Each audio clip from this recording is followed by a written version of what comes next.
Welcome back. Retro Horror's got a review here for Satan's Blade.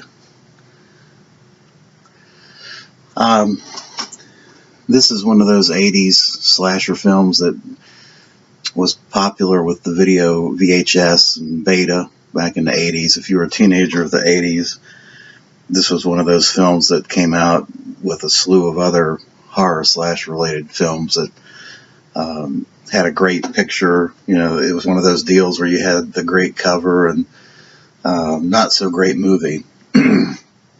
But this is a film that has an interesting backdrop. The director, a guy named Scott Castile, it's his only movie ever. And in fact, if you look through, investigate this a little further, all the actors in the film, I'm using that term loosely in terms of actors, never acted again. So most of the people, almost everyone in this film that was associated with this film never did anything ever again. It was just a one-trick pony. The film was made for $500,000 and shot on 35 millimeter full screen. So when you watch this Blu-ray, the picture quality is incredible, but it's full screen, which is really strange. I mean, most of the $500,000 probably was taken up by using 35 millimeter film. They could have shot this in 16 millimeter. And I don't know why they did it on a full screen. The film is amateurish. You know, it's people that didn't know what they were doing. Cameraman, director, the actors were very wooden. The script and the dialogue is so bad it's hilarious. The dialogue is just it's bad dialogue, very stiff and woodenly. The delivery makes it even worse, but it's worse in a good way. This film really is one of those slasher films that it's just a hoot to watch. It's just, how many mistakes can you find? How many bad acting moves can you? I mean, there's so many. It's the toll of this movie is so bad it's good. You could just spend hours, documenting all the screw ups in this movie. But I think that's why it's a cult classic. It's so bad it's good. It truly does epitomize the so bad it's good concept. Let me go through the slasher totals.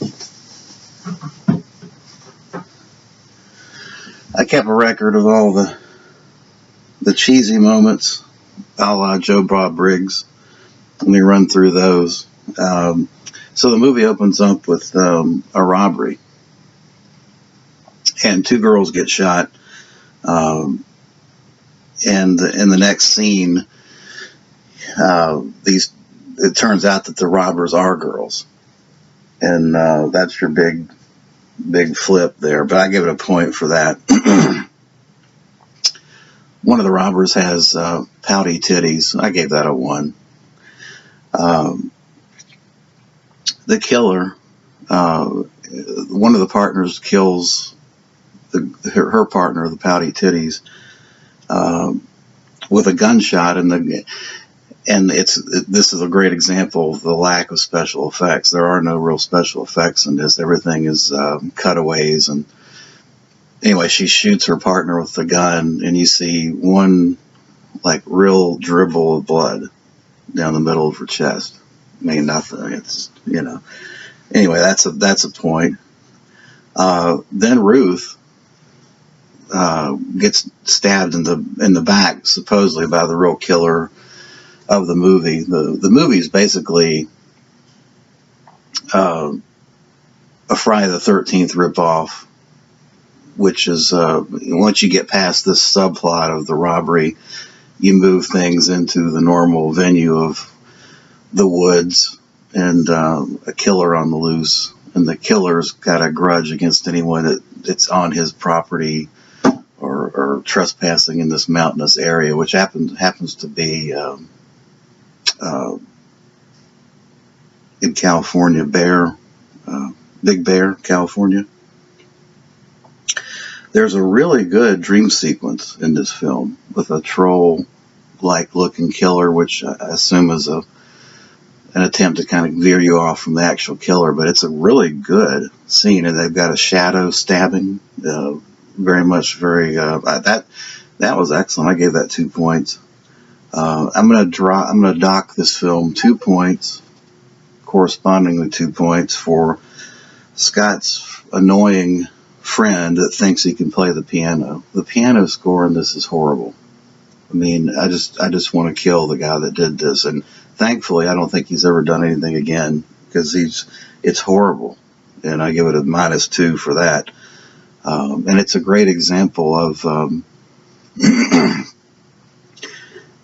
they obviously was trying to mimic or copy John Carpenter's Halloween with the 1 or 2 note, but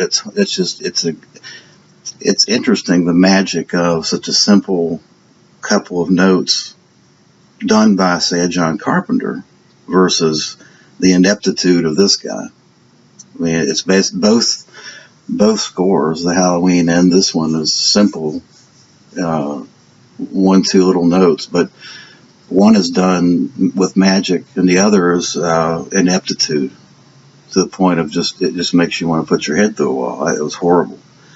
Then you've got a drowning, and then the sink fills up with blood. I give that a point. That was hilarious. You got another knife to the back. That's a point. Then you get 2 points for one of the best scenes in the movie, where this buxom blonde gets her bra ripped off and she bounces around on the bed before she gets stabbed. That's 2 points. A point for a knife, then a point for a knifing in the stomach, that somehow when they actually cut to the body, she's got the knife between her breasts. That's the kind of ineptitude you've got going here. Then you've got another knife to the back, knife to the neck, which the guy, he swings his arm around a tree and knifes the guy in the neck. You got a knife throw to the back, which was pretty cool. And then the girl slides down an icy slope. You got a poker through the stomach, but it was done in shadow, so I took a point away for that. And then you got a stabbing to the stomach, that when they cut to the actual stabbing effect, you can see that it didn't even go in the body. It was just the side of her shirt, so that lost a point. So all told, I give this film a 9, just short of kind of the slasher cutoff 10, which was where I feel like a score of 10 or more is you're starting to get in some really classic slasherdom. But having said all that, I would say this is still a 5 out of 10. There's just something about this film that's it's so enjoyable to watch, because it's so bad. I mean, it really is. On this feature, there are some commentaries, not a commentary track, but there's 2 lengthy interviews with the director. One is done in shadow, practically, and then the other is a 30-minute interview that's so uncomfortable that it's enjoyable to watch in its own right. You've got this middle-aged woman that asks him, the director, one opening question, and then she just sits there like a box of rocks while this guy just ambles on and on about the movie and his life and career, and he's an interesting dude. So yeah, that's on there. Then you got a photo gallery and some stills. So it's a good addition to pick up if you can get it cheap. I mean, if you're into 80s slasher films, this certainly, I think, deserves to be picked up. It's a fun film. Arrow came out with a release of this as well that fixed the full scan issue. So the 4x3 issue, so there's a 185 to 1 aspect ratio Arrow released. But other than that, I think there's a commentary by Hysteria Continues. it's virtually the same film in terms of content. This one was released by Olive.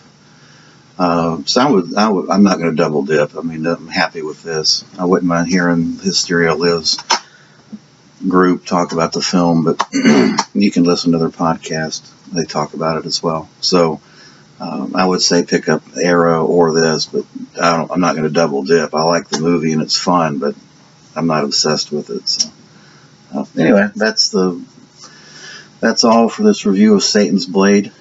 Thanks for watching.